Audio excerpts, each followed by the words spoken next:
ndabashuhuje cyane, nizere ko muri amahoro.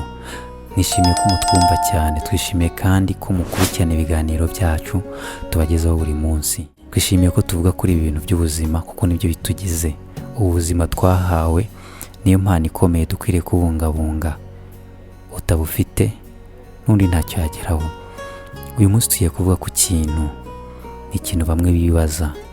Tugiye kuvuga ku bimenyetso byakwereka ko uri mu minsi y'uburumbuke, ovulation.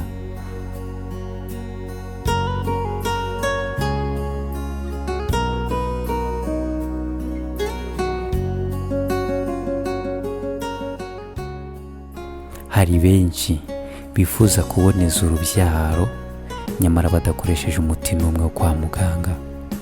Bakifuza kubikora bakoresheje uburyo twita natural cyangwa se naturel.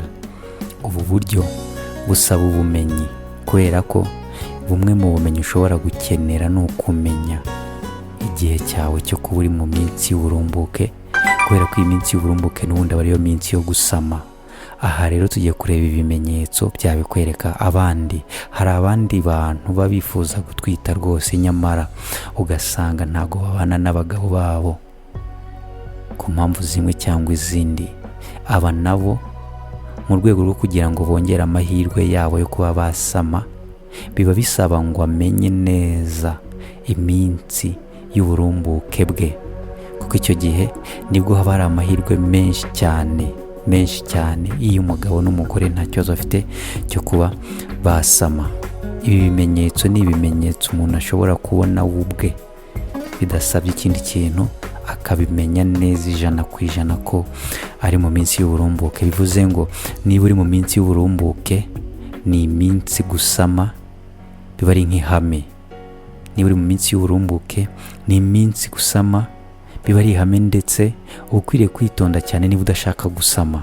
Ku bashaka kuboneza urubyaro ni iminsi yo kwitondera, ku bashaka kubyara ni iminsi myiza yo kuvizera, kuko amahirwe yo gusama bari hejuru cyane. Iyi minsi kandi iza buri kwezi. Niyo mpamvu ko umuntu wabyitayeho akabimenya abasha kubimenya neza, kuko ni ibimenyetso ushobora kugenzura wageraho ukabona ibyawe. Ni byinshi ndavuga, kubera ko bamwe na bamwe bashobora kugira bimwe abandi ntibagire ibindi, ariko kubera ko ngiye kubivuga byose uzabashe kugenzura umubiri wawe, uzabona nawe ibyawe ku buryo uzajya ubibona ugahita umenya neza ko uriya minsi y'uburumbuke cyangwa se iminsi yo gusama.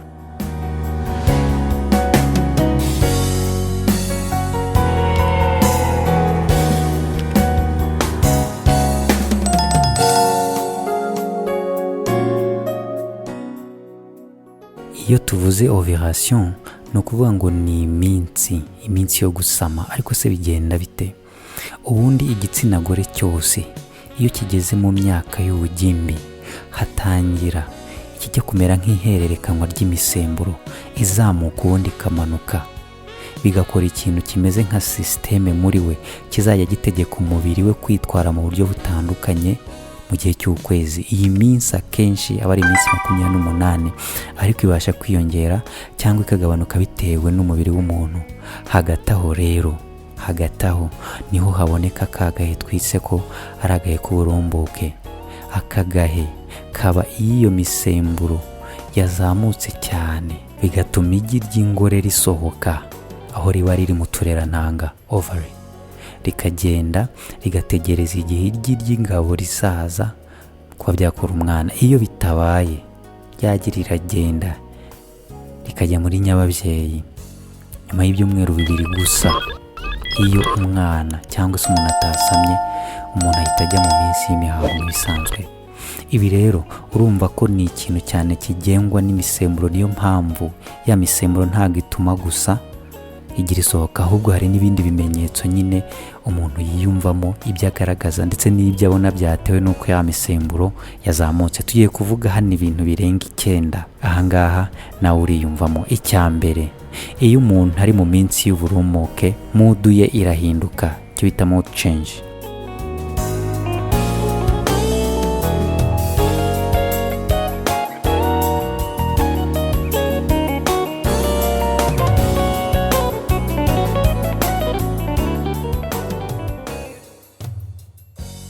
kubera ya misemburo iba yazamutse cyane bituma umuntu yumva atameze neza. Ashobora kuba agaragara nk'umuntu uri kwiyenza, cyangwa se mood ikazamuka cyangwa ikamanuka, akaba yaceceka cyane, cyangwa ukabona ameze nk'umuntu wasaraguritse. Ibi ngibi biba cyane rwose kuri iyi minsi, icyo bita mood swing. Ni ukuvuga ngo umuntu ntabwo aba afite mood iri ahantu hamwe. Ikindi kimenyetso gishobora kukwereka ko uri mu minsi y'uburumbuke ni ugutonekara amabere.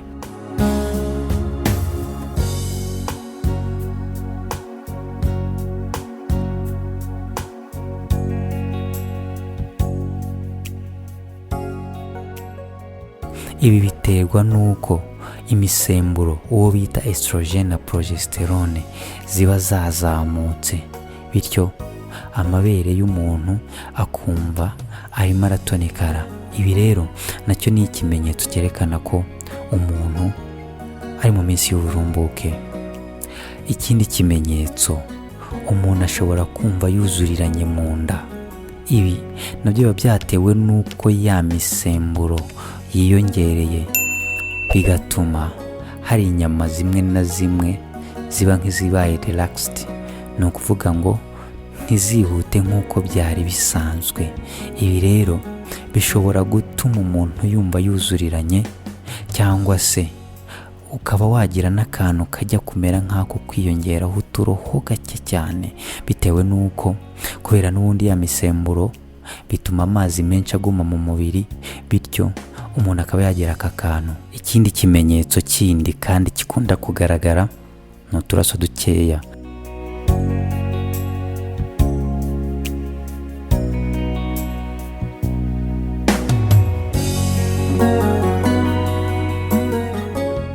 Utu turaso tugomba kuba ari duke cyane, kubera ko ikiba cyaduteye nuko aho ryagi ryasohokeye harekuye nyine, hakaba haza utuntu tw'uturaso. Utu turaso kandi ni uturaso tudakanganye, ushobora kutubona cyangwa ntutubone, ariko iyo watubonye aba ari ikimenyetso cyerekana ko koko uri mu gihe cy'uburumbuke. Utu turaso kandi tuza neza neza hagati y'umunsi wagiriye mu mihango yashize ugereranyije nanone n'igihe uzasubirira mu mihango, kandi akenshi ibi ngibi bikunda kujyana no kubabara mu kiziba cy'inda.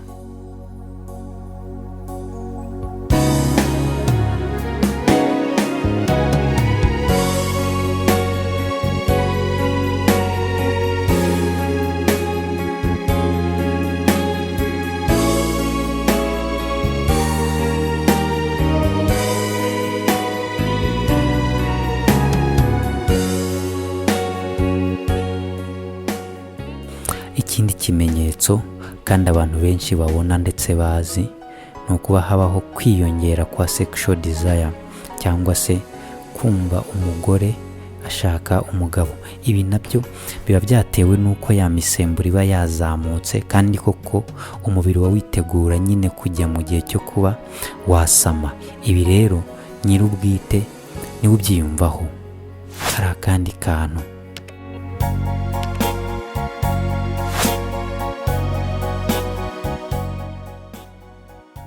ako bita ovulation pain, bakaba bararihaye akazina ka Meatters March. Ni ukuvuga ngo muri cya gihe habaho kurekurwa kw'igi, ushobora kumva akababare gake mu nda yo hasi, kandi akenshi biba biri iruhande rumwe.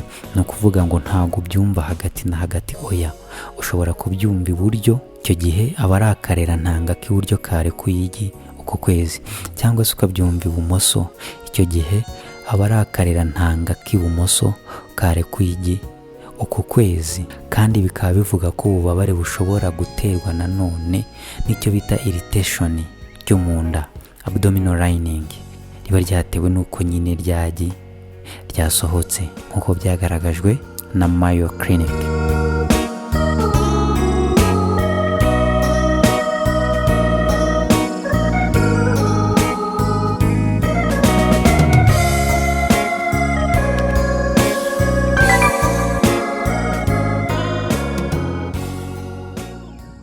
Ikindi kandi gikomeye ni ukuba ubushyuhe bw'umubiri busanzwe bwazamuka, basal body temperature.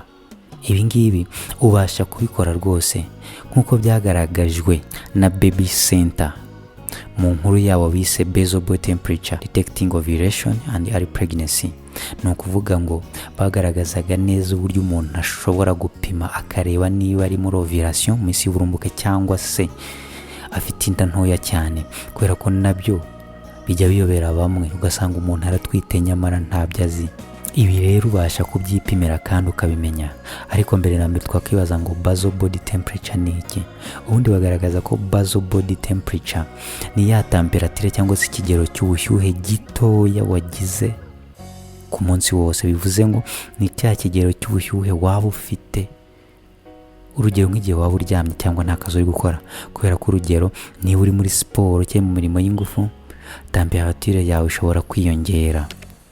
Niyo mpamvu dufata cya kigero cy'ubushyuhe mu gihe wari wicaye.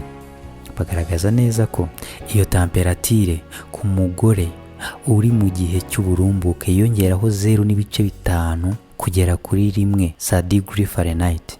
Bivuze ngo irazamuka ku buryo ubaye wayipimaga wayibona, kandi burya ntago bigoye kubera ko ibi bintu biroroshye kubipima rwose.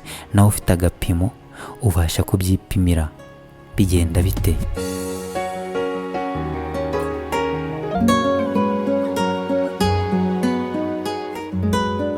Ubasha kugura cya gipimo nyine kwa muganga bakoresha bapima ubushyuhe, thermometer. Warangiza, kubera ko ubundi kwa muganga twebwe dufite ahantu henshi dupimira ubushyuhe, hamwe muri ho ni mu kwaha, ariko burya twapimira no mu kanwa, hari n'ahandi henshi.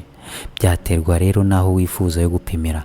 Icyangombwa gusa nuko aho wapimiye ubwashize niho ugomba gupimira n'uyu munsi kugira ngo umenye neza ko ubwo bushyuhe bwazamutse koko, kubera ko upimiye hamwe ejo ugapimira ahandi. Niyo wapimira hamwe ugahita upimira ahandi ako kanya ntabwo binganya ubushyuhe. Niba uhisemo gupimira mu kanwa n'urugero, icyo gihe uri kodinga cyangwa wandika bwa bushyuhe wagiye ubona bwo mu kanwa kugeza igihe uzabonera butangiye kuzamuka. Iyo minsi hari ikindi kimenyetso kindi bakunda kubihuza, ariko nacyo ubwacyo gishobora kukwereka ko uri mu minsi y'uburumbuke. Iyo ubonye ya temperature cyangwa se bwa bushyuhe bwazamutseho dogere 5 cyangwa se dogere 1, umenya ko nyine bwazamutse, ukamenya ko uri mu minsi y'uburumbuke. Cyane cyane ibi bikunda kuza ku bantu bafite iminsi 28 ya cycle, bikunda kuza ku munsi wa 14, 13 no hejuru yaho gatoya, bikaba byamara nk'iminsi 2 bikongera bikamanuka. Ibi rero ni ikimenyetso cyiza cyane kandi cyoroshye gukora rwose, cyane ku bantu bifuza kubyara, kubera ko ibi biba bikwereka kuri mu minsi myiza yo kuba wasama.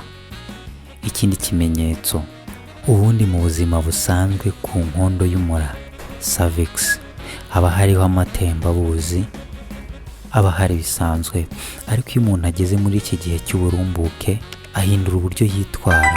Bigenda bite?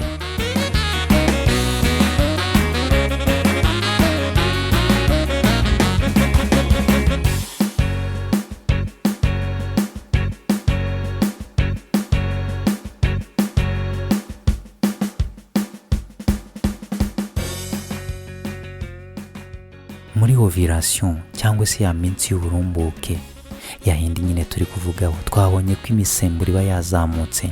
Rero umusemburo bita estrogene kuzamuka kwawo ituma ya matembabuzi ayo twise mucus cyangwa se cervical mucus aba menshi, hakorwa menshi. Icyo ni kimwe. Icya kabiri, aba thin. Ikindi, aba ari clear, no kuvuga ngo uba ubona rwose nta bintu byinshi by'imyanda birimo. Ikindi, akaba ameze nk'areduka ku buryo babigereranya neza n'umweru w'igi. Uramutse ufashe igi ukarimena ridatetse, kwa kundi umweru waryo uba umeze, niko nabyo biba bimeze. Ibi rero biba ari impamvu z'uko umubiri wabikoze ku bushake kugira ngo intangangabo niziba zibaye zibonetse zize kubona inzira zicamo kugira ngo zibashe kujya gukora umwana.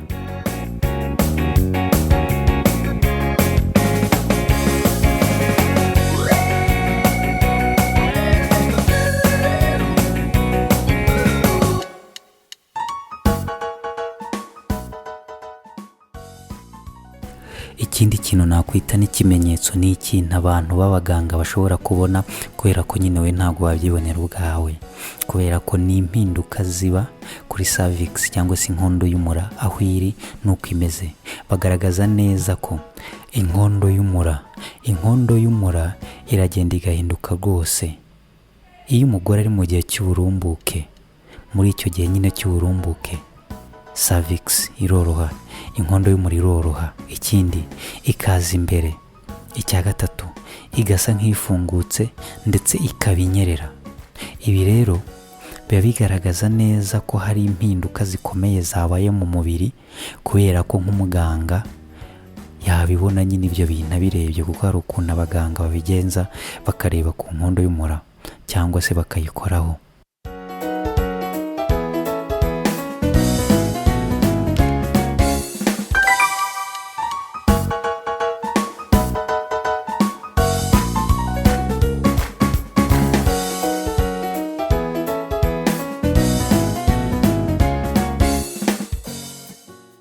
Nk'uko kandi bigaragazwa n'ikigo bita American Pregnancy Association, ni ikigo nyine cy'Abanyamerika cyita kuri ibi bintu bijyanye no gutwita ndetse n'iminsi y'uburumbuke. Bagaragaza neza ko umugore uri mu minsi y'uburumbuke cyangwa umukobwa, guhumurirwa kwe kuriyongera ku buryo abasha guhumurirwa ibintu abandi batari kumva. Ikindi, test cyangwa se ibintu ashyize ku rurimi abyumva cyane ndetse cyane kurusha umuntu usanzwe cyangwa se kurusha we igihe atari mu minsi y'uburumbuke. Ndetse bagaragaza neza ko na vision cyangwa se kureba bishobora kwiyongera, kandi ibi bintu ndabizi neza ko bamwe bajya babyumva nyamara ntibamenye ubusobanuro bwabyo.